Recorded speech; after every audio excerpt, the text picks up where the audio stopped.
Tasty বোল চ্যানেলে আপনাদের সবাইকে অনেক স্বাগত। আজ আমি আপনাদের সাথে শেয়ার করব কলমি শাক দিয়ে চিংড়ি মাছের শাকের রেসিপি। তো চলুন বন্ধুরা, রেসিপিটি আমরা শুরু করি। প্রথমেই আমি এখানে গ্যাসে কড়াই বসিয়ে দেব। কড়াই গরম হয়ে আসলে এখানে আমি এবার সর্ষের তেল দিয়ে দেব।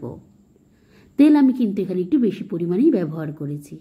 এবার আমি তেল গরম হয়ে গেলে চিংড়ি মাছগুলিকে ভাজার জন্য তেলের মধ্যে দিয়ে দেব। চিংড়ি মাছগুলি হালকা নাড়াচাড়া করে ভেজেই কিন্তু আমি তুলে নেব। চিংড়ি মাছ কিন্তু আমি খুব কড়া করে ভাজবো না, এতে কিন্তু চিংড়ি মাছ শক্ত হয়ে যাওয়ার একটা প্রবণতা থাকে। এবার চিংড়ি মাছ ভাজা হয়ে গেলে আমি চিংড়ি মাছগুলিকে তেল থেকে তুলে নেব। সমস্ত চিংড়ি মাছ তেল থেকে তোলা হয়ে গেলে এবার আমি চিংড়ি মাছ ভাজার তেলের মধ্যে ফোড়নে আমি এখানে রাঁধুনি দিয়ে দেব। রাঁধুনি তেলের মধ্যে দিয়ে এবার নাড়াচাড়া করে নিয়ে আমি এবার তেলের মধ্যে আগের থেকে কেটে রাখা রসুন এবং কাঁচা লঙ্কা কুচি দিয়ে দেব। আমি এখানে রসুন কিন্তু একটু থেতো করে নিয়েছি। এবার রসুন এবং কাঁচা লঙ্কা কুচি তেলের মধ্যে দিয়ে ভালো মতো নাড়াচাড়া করে নিয়ে আমি রসুন এবং কাঁচা লঙ্কা কুচি কিন্তু ভেজে নেব।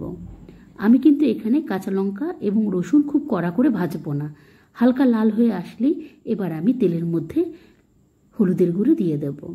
হলুদের গুঁড়ো তেলের মধ্যে দিয়ে নাড়াচাড়া করে নিয়ে আমি হলুদের যে কাঁচা গন্ধটি সেটি যখন চলে যাবে এবার আমি এখানে কেটে রাখা শাকগুলি আমি তেলের মধ্যে দিয়ে দেব। এবার আমি শাকগুলি ভালো মতন একটু সময় নিয়ে ভালো করে রসুন এবং কাঁচা লঙ্কার সাথে কিন্তু মিশিয়ে নেব। আপনারাও একটু সময় নিয়ে ভালো মতন শাকটি নাড়াচাড়া করে নিয়ে কিন্তু মিশিয়ে নেবেন। শাক যখন ভালো মতন মেশানো হয়ে যাবে এবার আমি শাকটিকে এই অবস্থায় কিছুক্ষণের জন্য সেদ্ধ হতে দেব। শাকটি যখন এরকম নরম হয়ে আসবে এবার কিন্তু আমি এখানে স্বাদ অনুযায়ী লবণ দিয়ে দেব। লবণ দেওয়া হয়ে গেলে এবার শাকটি আবারও আমি ভালো মতন নাড়াচাড়া করে নিয়ে আমি শাকটি কিন্তু সেদ্ধ করে নেব। আমি এখানে শাকটি ভালো মতন নাড়াচাড়া করে নিয়ে একটু সময় নিয়ে আমি শাকটি ভালো মতন সেদ্ধ করে নেব।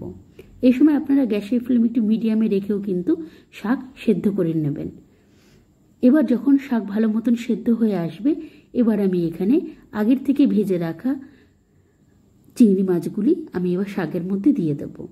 এবার শাকের মধ্যে আমি ভালো মতন চিংড়ি মাছগুলিকে নাড়াচাড়া করে নিয়ে মিশিয়ে নেব। ভালো মতন যখন মেশানো হয়ে যাবে এই অবস্থায় আমি শাকটি আবারও কিছুক্ষণ একটু হতে দেব। আপনারা এই পর্যায়ে শাকটি একদম শুকনো নামাতে পারেন, আবার একটু এরকম ভিজে ভিজে ভাবেও নামাতে পারেন। আমি শাকটি এই পর্যায়ে এরকম অবস্থায় কিন্তু নামিয়ে নেব। ব্যাস, এইভাবেই আমার তৈরি হয়ে যাবে কলমি শাক দিয়ে চিংড়ি মাছের এই দারুণ রেসিপিটি। আপনারাও ঠিক একবার এইভাবে ট্রাই করে দেখুন। বাই।